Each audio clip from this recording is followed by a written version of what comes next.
Nagbabala ang Department of Health, posibleng madagdagan pa ang kaso ng Mpox sa mga susunod na araw.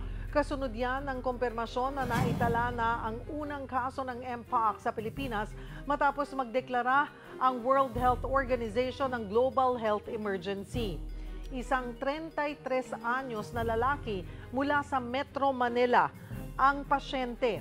Wala siyang travel history pero may ugnayan sa mga dayuhan na naglakbay dahil na rin sa kanyang trabaho.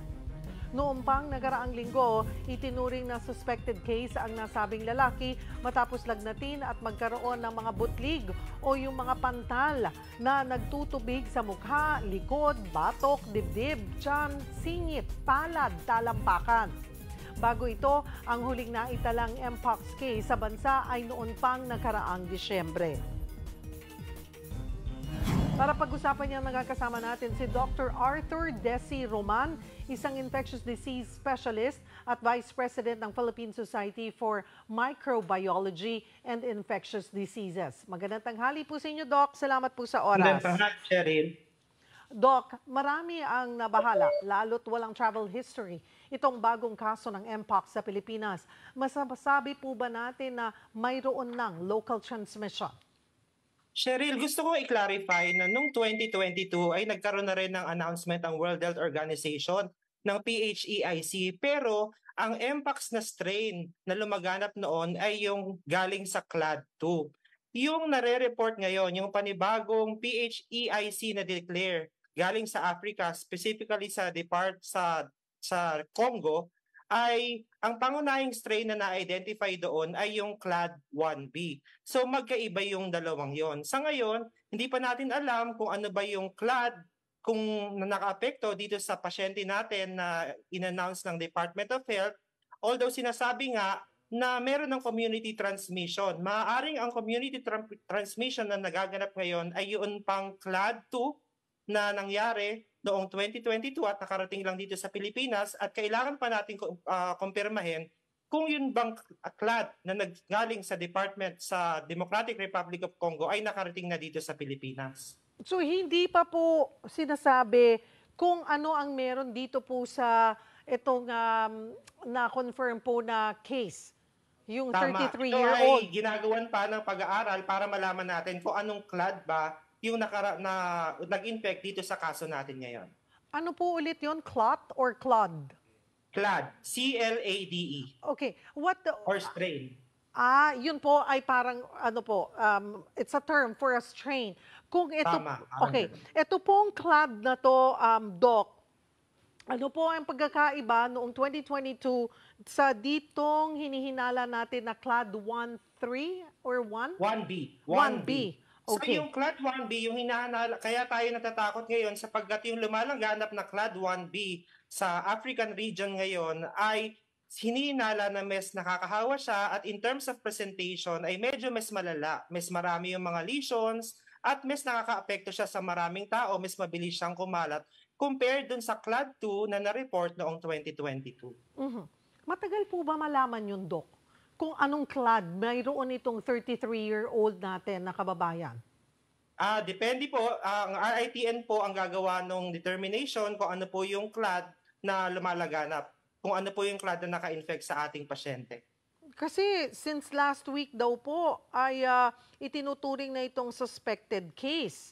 Ano po? So after the testing, how many days po ang hihintayin kung para malaman kung ano nga pong clade or strain mayroon? Hindi po natin alam yon. I'm not in a position right now to answer. Ang RITM po ang makakasagot niyan. Subalit alam ko po na ginagawa naman po natin lahat ngayon para malaman natin agad kung anong clade po ba yun naka-infect dito sa ating pasyente ngayon. At sabi nyo nga po, yun ang kinakatakot natin, yung Clade 1B.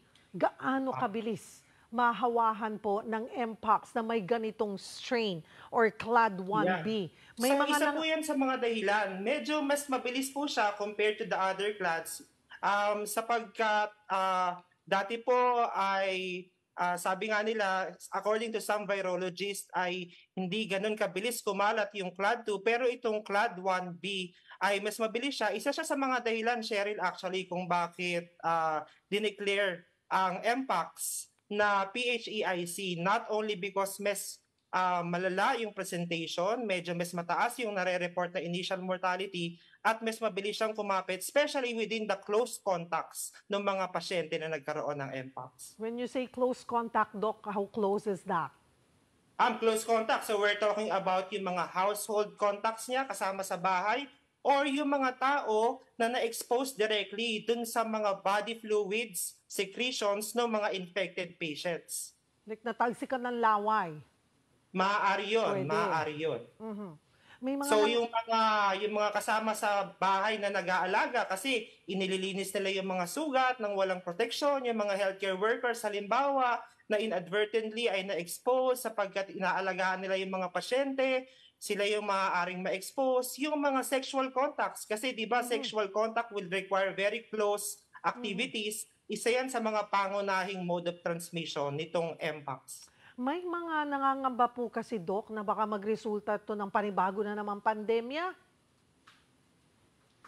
Okay. So magkaiba po yung mode of transmission ng COVID-19. Ang COVID-19, di ba, respiratory and sometimes airborne. Pero ang tinataya pong mode of transmission ng Mpox ay contact and sometimes respiratory droplets. So in terms of the risk for transmission, ay hindi naman po sana ito kasing bilis ng COVID-19. Subalit hindi po ibig sabihin nito na magiging pabaya tayo. Kaya nga po at this time ay nagiging handa kami, mga physicians, ang Department of Health, in-announce na po yung pagkakaroon ng first case para po alerto po tayo in terms of clinical recognition at pinapaalala po sa atin kung paano po yung mode of transmission para maiwasan po natin yung pagkahawa sa Mpox. Doc, sa ngayon po, wala pang gamot sa Mpox, pero may bakuna. Pero prioridad munang mabigyan ang Africa. Ano po ang pinakamabisang gawin natin para maiwasan ang pagkalat ng sakit sa Pilipinas? Kailangan bang sa ngayon po, we are leaning towards infection control, isolation, at early recognition ng mga kaso. So kailangan po malaman ng mga clinicians, ng mga doktor at ng buong Pilipinas po kung ano yung usual presentation ng Mpox, which is nangunguna yung lagnat, susunod na po yung mga rashes, and then kailangan po yung mga pasyente nagkaroon ng mga ganitong simptomas ay i-isolate, okay? Mag-report sa kanilang mga doktor. Yung mga doktor naman po ay inform ang Department of Health at siguraduhin po na hindi na tayo makikipaghalubilo pa sa ibang mga tao sapagkat alam naman natin na contact ang main mode of transmission ng Mpox. Masasuggest nyo po ba na to go back sa of wearing mask?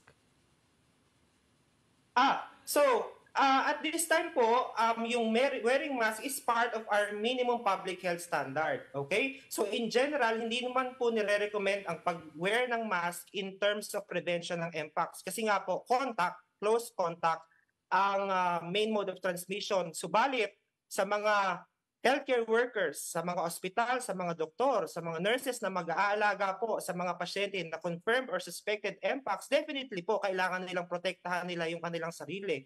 Yung mga kapamilya, mga caregivers po of these patients, yung mga pasyente mismo na naapektuhan ng Mpox, sila po yung dapat mag-wear ng mask during the provision of care and during the time that they are admitted at kailangan nilang makihalubilo ng ibang tao para maiwasan at mabawasan yung risk of transmission.